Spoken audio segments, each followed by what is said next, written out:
जुनेली रेखा भाग 6। जसे हट्टा बाहिर गरिएको खबर मालिनीको कानमा पुग्न कति पनि बेर लागेन। घोडाकै सहिसको मुखबाट उनले सुनिहाले। ती तीनजना मान्छे अनि बेहोरा हटेपछि साहेबले बडा हाजिरी खाना कोठीभित्र पस्नु अघि हँसिलो अनुहार लाएर फुलबारीको उत्तरी बाटोमा काम गर्दै गरेकी मालिनीको भए ठाउँमा गएर सुनाए, तिम्रो दुश्मनले हट्टा बाहिरको हुकुम पायो, त्यसले आज नै कमान छोड्नुपर्छ। अब तिम्रो काँडा हट्यो, राम्रो भयो, खुसी छ? साहेबको यो राजसी कुरा मालिनीले उडोमुन्टे लाएर सुनिरहे। उसमा आफ्नो वचनको केही प्रतिक्रिया नदेख्दा साहेबले हो गरेर हाँस्दै प्रश्न गर्यो, किन केटी, तिमी खुसी छैन? आफैले गरेको रिपोर्ट चुप लागेर बस्नु अनुचित सम्झेर उसले करैले शिर उठाएर साहेबको रक्तिम वर्ण भएको अनुहारमा पुलुक्क हेरी अनि फेरि निहुरेर खुसी छु हजुर भन्न जवाब दियो। साहेब 2-4 शब्द अङ्ग्रेजीमा बरबराउँदै खाना कमरातर्फ लम्किँदै गयो। अङ्ग्रेजीमा के भनेको उसले आशिक बराबर ठाने। घर फर्कँदा अब उसलाई नराम्रो ग्रह हटे जस्तो लाग्यो र ऊ एक प्रकारले खुसी भएकी थिए। उसलाई पछ्याउँदै आएर के जित्यो जस्तो गरेर बेहरानीले भने, देख्यो बहिनी, जसले चाख्यो त, एक्लो आइमे केटाकेटीलाई अनाहकमा पिरोल्नेले खोजेकोले भेटायो, अब मरोस् न, यति भनेर ऊ अरूतिर लाग्यो। एकजमट खुसी त लाग्यो, तर साँझपछि अन्धकार जति गहिरिँदै गयो उति मालिनीको मनलाई कता कताबाट एउटा विष्णताले घोस्न थाल्यो। जसै हट्टा बाहिर भयो, अब कहाँ जान्छ होला, के गरी खाला, यस्तै कुरा मनमा खेलाउँदै धिब्री निभाएर ओछ्यानमा नसुतेर त्यसै टोलाइरहेको थिए। हठात घरको दैलो कसैले बिस्तारो घच्याक पारे जस्तो लाग्यो। उसले आफ्नो कान ठाडो पारी, तर रातको चकमन्नातको अद्भुत शब्द सिवाय केही सुनिन।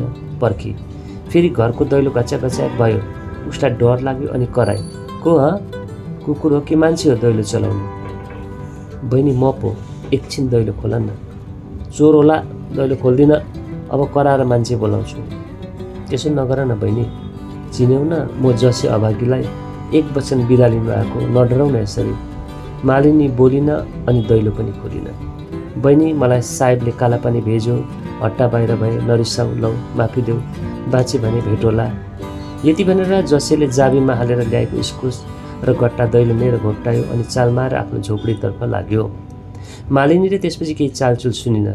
जसै आफ्नो मालमत्ता हालेको डोको पिठ्यूमा बोकेर मेकी कमानलाई सधैँको निम्ति छोडेर त्यो अँध्यारो रातमा कसैले चाल नपाउने गरी उकालो लाग्यो।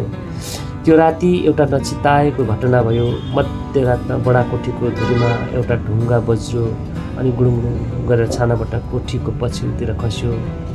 माथिल्लो तलामा सुतेको साहेब तर्सेर उठ्यो।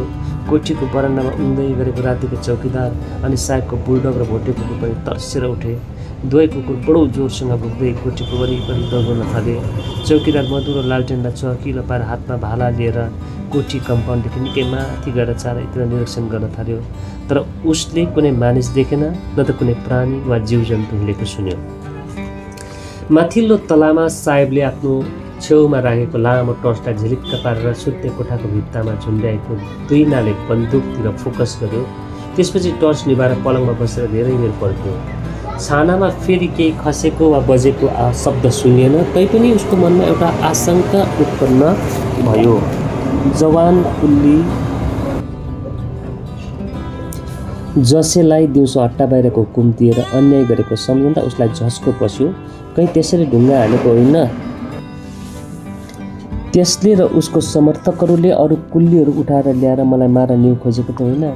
कुकुरहरू भुक्न छोडे, चौकीदारको लालटेनको उज्यालो देखिन छोड्यो। 2 कुकुर आफ्नो ठाउँमा गएर गुडुलिएर अनि चौकीदार आफ्नो थलोमा आएर बस्यो। माथि साहेब पनि पलङमा ढल्क्यो, तर कान पनि रट्काएर राख्यो। अरू दिन हेरी त्यो बिहान साहेब चाँडै उठ्यो अनि चौकीदारलाई रिपोर्ट माग्यो। चौकीदारले छानामा हालेर खसेको ढुङ्गा टिपेर साहेबको समिपमा राखिदियो। दलसिङ ढुङ्गा रहेछ। साहेबले त्यो दलसिङ ढुङ्गा हातमा खेलायो अनि सञ्चभन्दा झट्टै बोलाएर ल्याउनु भनी चौकीदारलाई हुकुम दियो। छोटा बेहेराको झुप्रो कोठाको नजिकै थियो। उसले बिहान आएर चिया पकायो, साहेबको सुत्ने कोठाको पलङमा चिया पुर्याइदिन्थ्यो।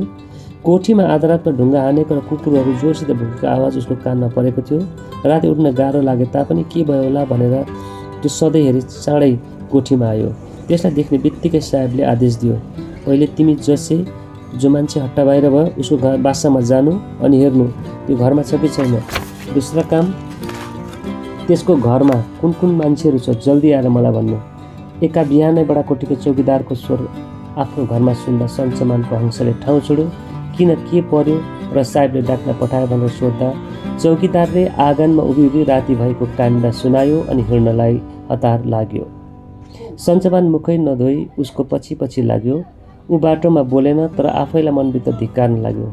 मैले जसेलाई हिजै बाटो नकटाइदिएर कत्रो ठुलो भुल गरेछु। त्यसैको काम होला, आफू त धोतिन टोपी हो, अब मेरो पनि त्यही गति हुने होला। पापी माको दगाबाज रहेछ। अलिकता माया दया देखाएर स्वाट्ठै डुबायो। साहेबले त्यही सोध्ने होला, के जवाब दियो? हे ईश्वर, हे सेतीमाई रक्षे गर। सन्चमानलाई बरन्डामा देख्ने बित्तिकै साहेबले प्रश्न गर्यो, जसे कति बजी कमानबाट गयो? अनुहार बिग्रेको साहेबसित आँखा जुझ्दा सन्चमानले सूर्य नमस्कार मुद्रामा जम्रे हात गरेर आफ्नो जिउ जोगाउन ढाट्यो। हजुर, हिजो हजुर बहादुरले तोकिदिएको बेलामा कमानबाट हिँड्यो। सन्चमानलाई जिरा गर्दै गरेको बेला छोटा बेराले त्यहाँबाट फर्केर आइपुग्यो र साहेबलाई उपट्टि हेरेर भन्यो, अब तिमी भन्नु भन्ने हुकुम गर्यो। हजुर, घर खाली छ, कोही मान्छे छैन, चिजबिज पनि छैन, सबै लगेछ, घर सुन्ने छ। छोटा बेराले रिपोर्ट दियो। रिपोर्ट सुनेर साहेबले टाउको हल्लायो। सन्चमानको कानमा अति शुभ संवाद गर्दा उसको अनुहार उज्यालो भयो। त्यसपछि घरमा जानु भनेर साहेबले माथिल्लो तला जाने सिँढी उक्लन थालेपछि छोटा बेरा पलङ चिया तयार गर्न बावर्ची खानामा पस्यो। सन्चमान घर फर्कियो। बाटोमा सेतीमाई सत्य रहेछौ, म निर्दोषको सर्वनाश गराइनौ भनेर स्वस्तिको लामो श्वास फेर्यो। त्यो बिहान आफ्नो झोपडीको दैलो उगार्दा त्यहाँ इस्कुस र फर्सीका दुई गट्टा देखेर मालिनीलाई उदेक लाग्यो। अब के गरौँ? छिमेकीहरूलाई बोलाएर देखाउँ अनि रातिको काण्ड सुनाऊ? देखेर वा सुनेर के भन्दान्? मलाई के सम्झलान्? अनि के कुरा उनीहरूको मनमा उब्जने हो? ऊ दोधारमा परे। उसको एक मनले भन्यो, भनिदे छिमेकीहरूलाई, किन लुकाउँछस् भएको कुरा। तर अर्को मनले भन्यो, भनेर के पाउनुहोस्? तिमीले स्याबासी दिन्छन् र उल्टो बदनामी गर्ने न्यु पाउलान्। सबभन्दा राम्रो चुप लाग्नुमा छ। उसले नभन्ने निश्चय गरेर इस्कुस र गट्टा हुली अनि कसैले नदेख्ने हिसाबले घरको कुनामा लुकाए। सधैँ जस्तै आगो फुकेर 2 मुठी चामल उसिनी अनि गए रात उबारेको सिस्नुको तिउनसित खाइसिद्ध्याएर भाँडाहरू माझी कामतिर गई। साहेबले आफ्नै हातले एउटा अभियोग पत्र टाइप गरेर पुलिस सुपरिन्टेन्डेन्टका पठायो। त्यसमा रातिको घटना उसको भग्न अङ्ग्रेजी भाषामा बयान गरिएको थियो। त्यसको एक प्रति चिया कम्पनीको हेड अफिस क्लाइभ स्ट्रिट कलकत्तामा पनि सूचनार्थ पठायो। त्यसपछि त्यसको एउटा काँधमा बन्दुक अनि अर्को काँधमा गोलीको माला भिर्यो अनि लगत्तै कमानको उपरी सिमाना निरीक्षण गर्न घोडामा चढेर हिँड्यो। पछि सहिस र दिउँसो र राति 2 चौकीदार अनि उसका 2 कुकुर पनि उसका घोडालाई पछ्याउँदै हिँडे। तिनको लस्कर धेरै माथि पुगेपछि कोठीको नोकरहरू आफ्नो काम छोडेर बरन्डामा झुरुम्म भएर राति घटनाको कुरा गर्न थाले।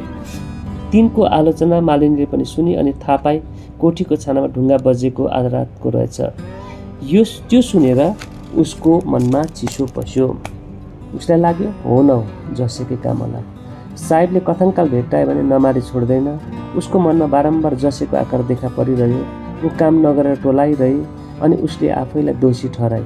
मैले साहेबलाई रिपोर्ट गरेर यत्रो सजाय पायो, धम्की दिएर डर देखाएर थरथरी पार्ला भनेको कमाने छोड्ने हुकुम दियो। अब कहाँ जाने होला, के गरी खाने हो? मेरो बुद्धि पुगेन। अर्काको भनौरीमा लागेर अघि पछि नहेरी साहेबकोमा पुगे। घोडामा सवारी भएको साहेब, चौकीदार र कुकुरहरू प्राय 3 घण्टापछि कोठीमा फर्केर आए। साहेब माथिल्लो तलामा उक्लिसकेपछि चौकीदारले बेहोरालाई सुनाए, खुब खोज्यौँ, जङ्गल चार्नसम्म चार्यौँ, कोही भेटिएन।